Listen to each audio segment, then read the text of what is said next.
Հանգստացողներից միայն մենք երկուսով ենք տեղ հասել։ Այո։ Այո, տիկին, միայն դուք եք տեղ հասել, մնացածը կամ դեռ սարչում են Լեռնանցքում, կամ էլ բարեհաջող տուն են դարձել։ Ասում են ձյունը նույնիսկ թունելն է խցանել։ Տեսնես ներսում մարդ չի մնացել։ Ես հիմա կգամ։ Շնորհակալ եմ։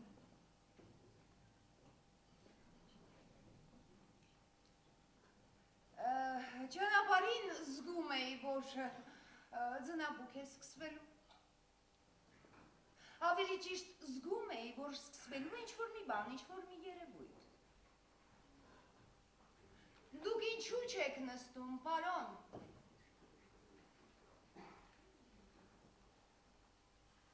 Ձնաբուքն էլ հայացք ունի, Արուի հայացք։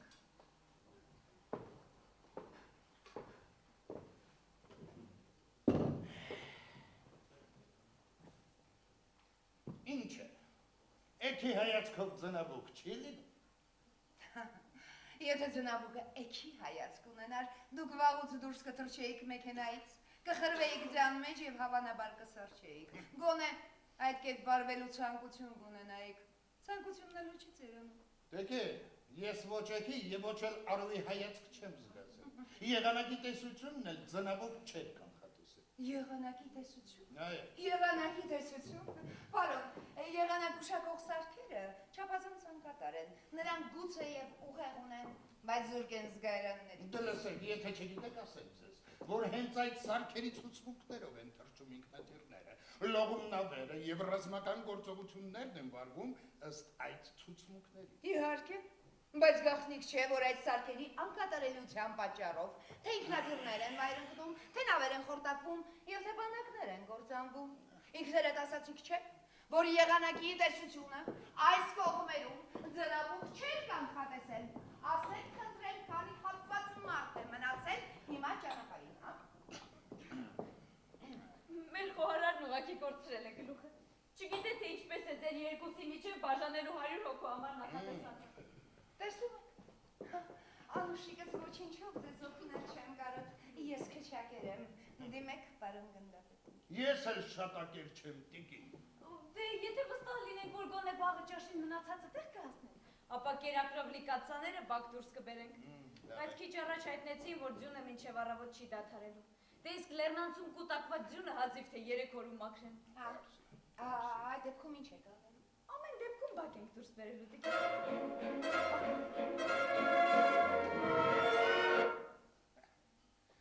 Պարոն գնդապետ։ Այո, լսում եմ։ Մեր ինքնաթիռը բարեհաջող վայրեջ կատարեց Փարիզի Շարլ դե Գոլ օդանավակայանում։ Ես էլ եմ տեղ հասել։ Այստեղ արևոտ եղանակ է, և ուսանողական ցույցեր էլ չկան։ Իսկ մեզ մոտ ձնաբուկ է։ Կարևորը ներսում տակ լինի, ներսում։ Տակ է, տակ։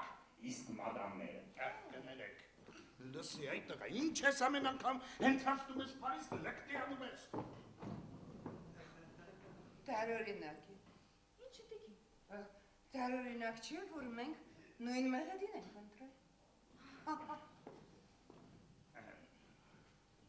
Որդիս է։ Ինքնաթիռի հրամանատար։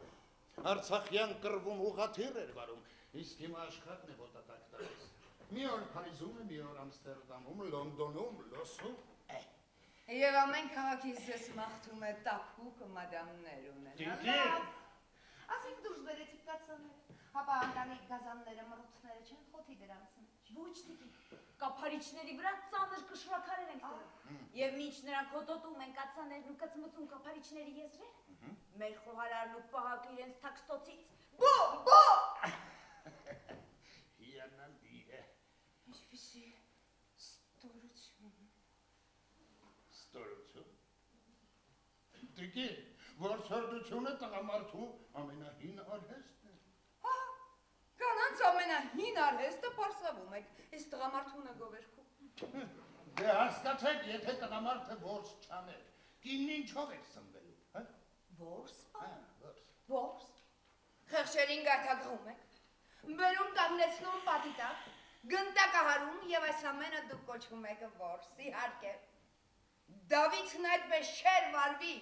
Ինչ Դավիթ, դիկի։ Սասունցի Դավիթը։ Ա, Այո, Սասունցի Դավիթը։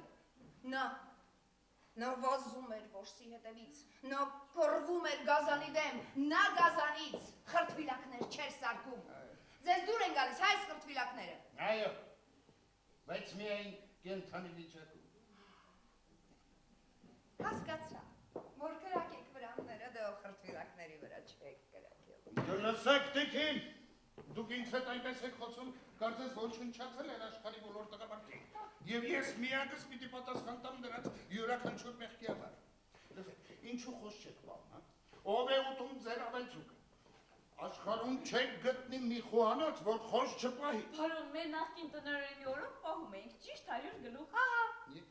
որքան հանգստացող այնքան էլ խոզ։ Այո, տիկին։ Ինչ հանգստացողն է ուտում այդ էլ խոզը։ Այո, տիկին, խոզն ամենակերը, մարդու պես։ Լավ, ինչ եղան այդ խոզերը։ Դե, բարոն, մեր նախկին տնօրենը Հա։ հիմա խորհրդարանում է։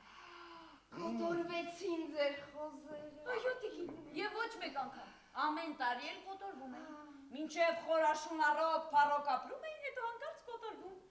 Վերջին անգամ կոտորվեցին խորհրդարանական ընտրությունների նախօրյակին։ Տղամարդու ամենանոր մասնագիտությունն էլ ընտրություն խաղն է։ Տիկի, ասեմ ձեզ, որ այդ խաղի կանայքեր են մասնակցում։ Քանի խոզ ունեիք։ 100 բարոն։ Շատ լավ, 100 խոզ։ Ուրեմն, եթե խոզը վերցնենք 60 կիլոգրամով, կստացվի 6000 կիլո միս։ Եթե կիլոգրամը 2500 դրամով հաշվեք, կստացվի 15 միլիոն դրամ։ Սա եթե վերածենք դոլարի, այսօրվա կուրսով, դա մոտավորապես 40000 դոլար։ Քանի անգամ են կոտորվել ձեր խոզերը։ 3, ոչ ներեցեք, 4 անգամ։ Շատ լավ, անգամ 4 կստացվի 160000 դոլար։ Ահա, այսքան արժե խորհրդարանի ձեր պատգամավորը։ Ոչ բարոն, նա ավելին արժե։ Անտարի խորքում շքեղ առանձնատուն է կառուցել։ Ամառային ու ձմեռային լողավազաններով, խաղահրապարակներով, արևային սեփական էլեկտրակայանով։ Սկզբում մետաղյա լարերով էր շրջափակել տարածքը։ Դե հետո երբ անտարի գազանները քարուքան դարեցին ցցերը, կրծոտեցին լարերը, պատկերացնում եք։ Պարիսպ շարեց։ Իսկը չինական Պարիսպ։ Ես սպաս էի պատվիրել։ Տիկին, ներեցեք իհարկե, բայց դուք դեռ ոչինչ չեք պատվիրել։ Ուրեմն պատվիրում եմ սպաս։ Աչքիս վրա։ Պարոն, իսկ դուք բորշ ունեք, հավի արգանակ, ոսպով, լոբիով, բրինզով ապուրներ։ Բորշ։ Դեկի, բայց ինչու եք դուք այդպես կարծում։ Հասը, որովհետև ձեր աչքերը բսվաղացին, երբ խոսք բացվեց որսի մասին, իսկ կրակելուց առաջ տղամարդիկ սովորաբար բորշ են ուտում։ Այնպես որ բորշ, հա, իդեպ, ձեր խոհարարը ավելորդ հերացան չունի։ Հիմա կարծն եմ տիկին։ Բորշ։ Աչքիս վրա։ Բարոն։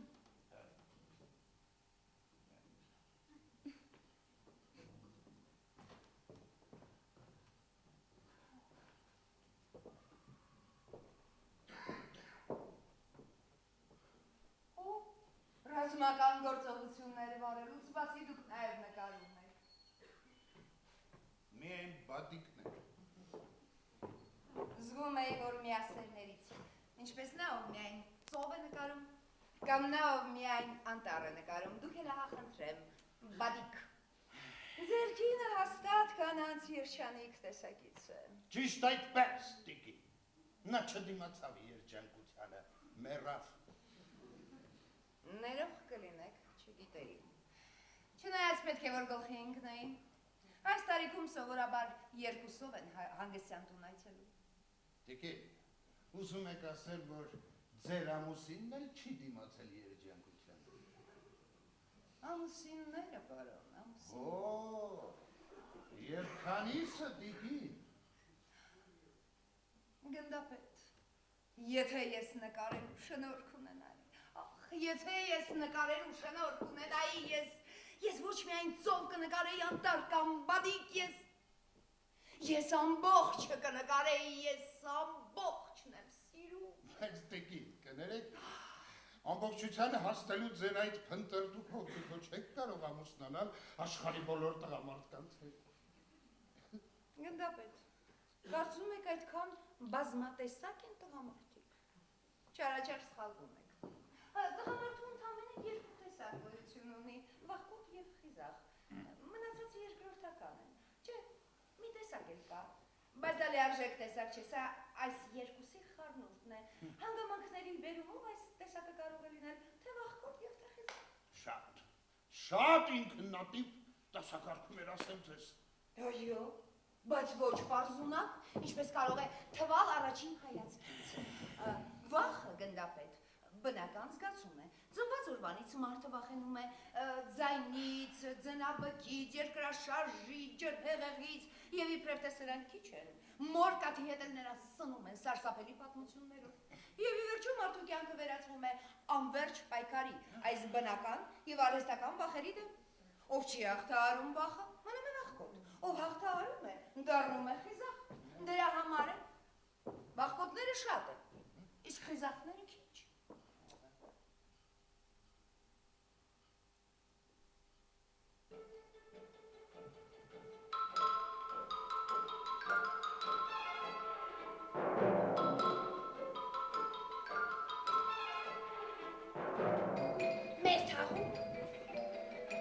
Մեր թաղի ջատը, յոթ երեզմանի, հողը շախտանի սավիտակ կտուրների վրա, որտեղ նորածիններ կլին, և քրանեցնումներ բոլորի, հետո սարդի կերպարանում, ներսեր մտնում, կրակեր Մետաղի այլիկը դնում էր կրակի, հետո վերցնում էր մանկանը, լողացնում, նորից բարուրում ու դնում էր օրորոցի մեջ, հետո վերցնում էր շիպացված ուղիպը, նեղ էր տալիս մանկան քթերին ու աղոտքների զոնությամբ մանկան քթերից քաշում անում էր մանկան տոկերը, ուտում էր ու դուրս էր գալիս եկած ճանապարհով։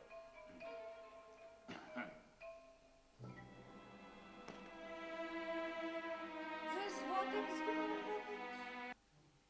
Այո, ինձ դուր չի գալիս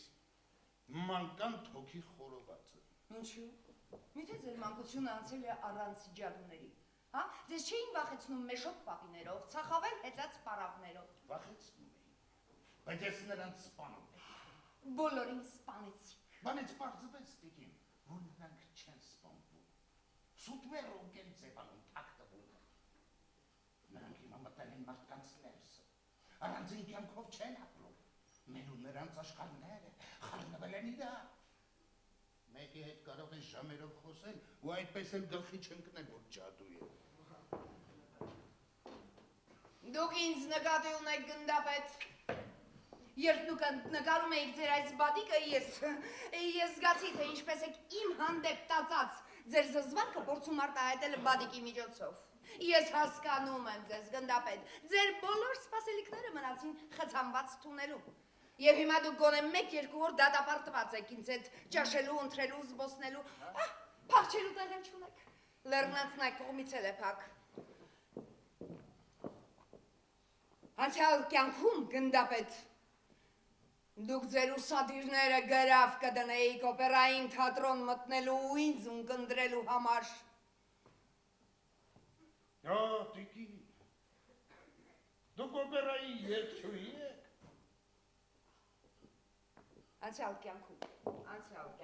ես հիմա ձայնասկավառակ եմ տեսայերի Իզուելի նման բան։ Ինձ չեք հիշում։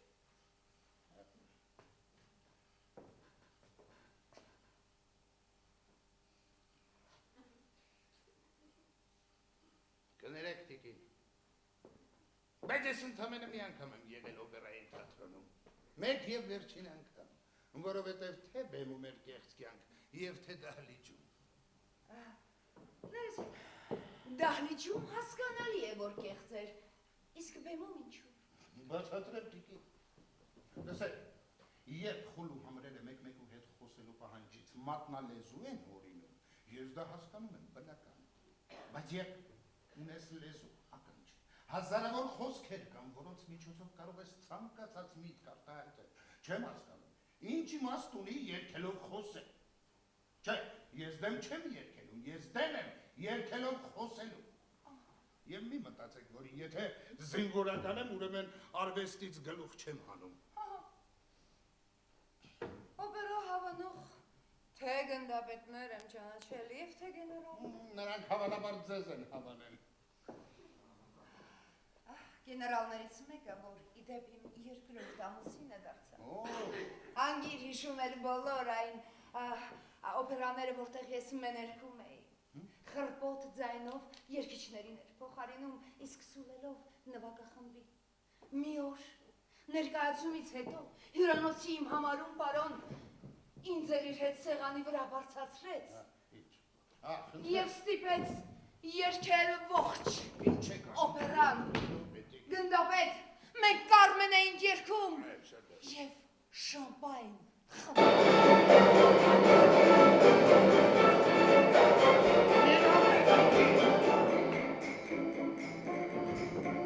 Լսեք, այդ տիկին,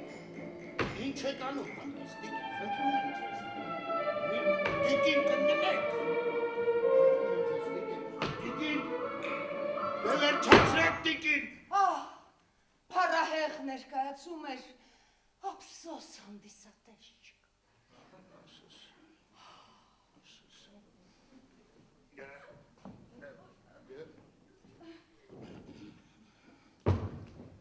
Ներեցեք ես,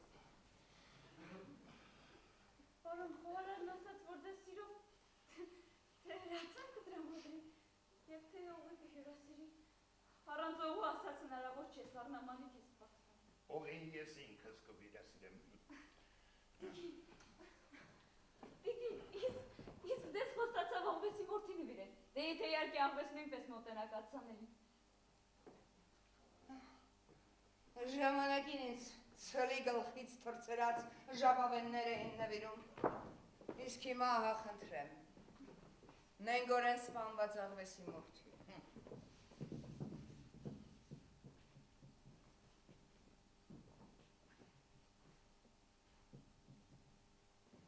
Արյա խորժակ։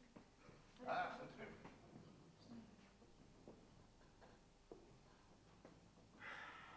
Գնդապետ, դուք իհարկե չեք մասնակցելու այդ խայտառակ որսին։ Ինչ, լսեք այդ, դուք եք այդպես որոշել։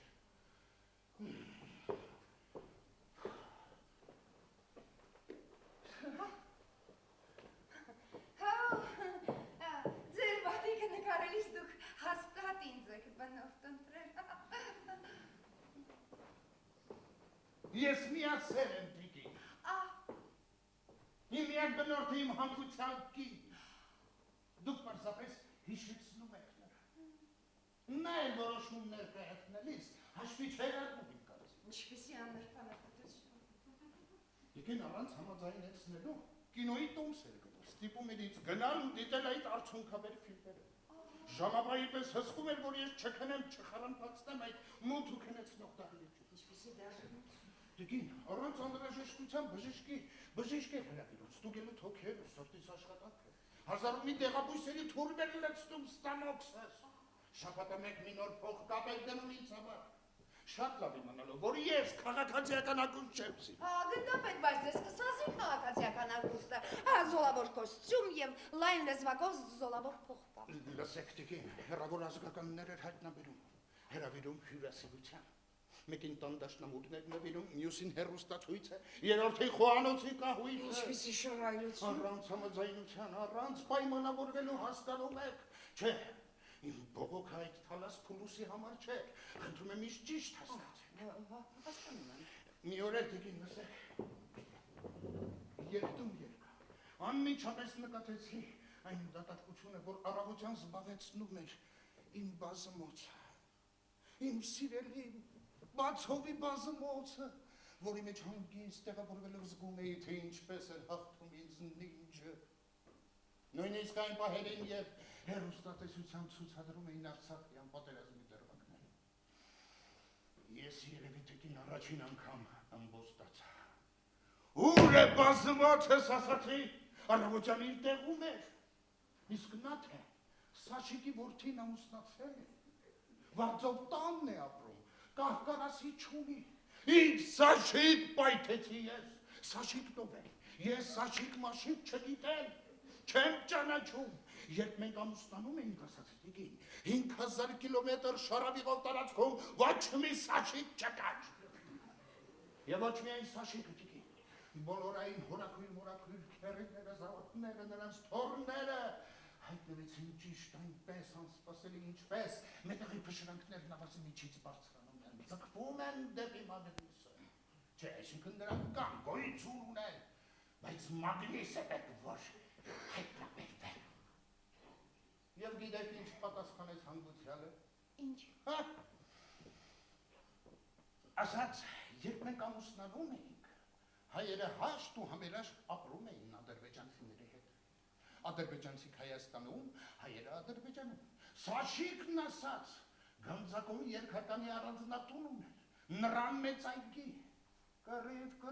խաղացիք։ Հայերը փախան Հայաստան, ադրբեջանցիք Ադրբեջան։ Ոչ հայերին Հայաստանում տուն տվեցին, ոչ էլ նրանց Ադրբեջանում, բայց նրանք տուն տեղ ունեին, չէ։ Ինչ եղան այդ տները։ Ով կռիվ խաղաց, հարցրեցի ես, իսկ նա թե դուք տղամարդիկ, սիրել եք կռիվ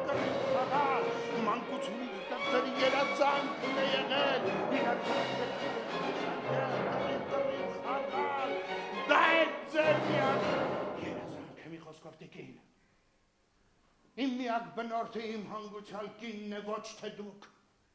Թեև դուք էլ եք փորձում իմ փոխարեն որոշումներ կայացնել, փորձ եք պատվիրում, արգելում եք որսին մասնակցել։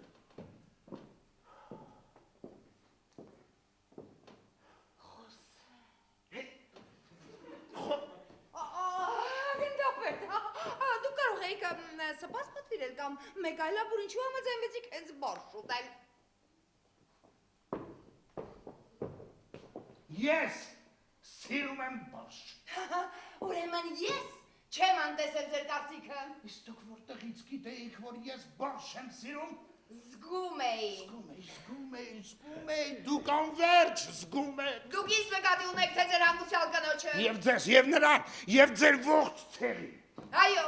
մենք զգում ենք, իսկ դուք տրամաբանում, դիտարկում, հաշվարկում, ինչպիսի վարպետությամբ դուք բազմապատկեցիք խոզերի գլխաքանակը կիլոգրամի եւ կիլոգրամը դրամի հետ։ Դուք ինչ անապատում եք ծառայել։ Կերեք ձեր կերակուրը, սարչում է։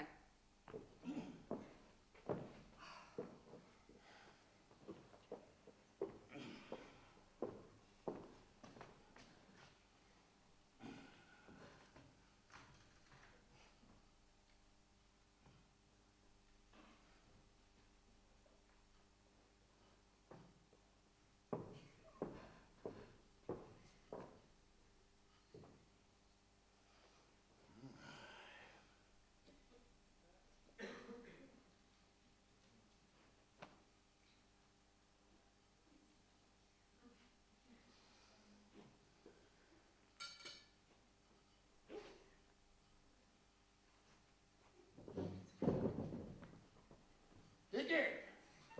իսկ դուք հարցրեք, թե ես էլ որտեղ չեմ ծռայել։ Անդրբայկա, հեռավոր արևելք, Միջին Ասիա, Կամչատկա։ Վիթխարի երկիր է, տիկին, չէ, որ պիտի ծերանայի դապաս։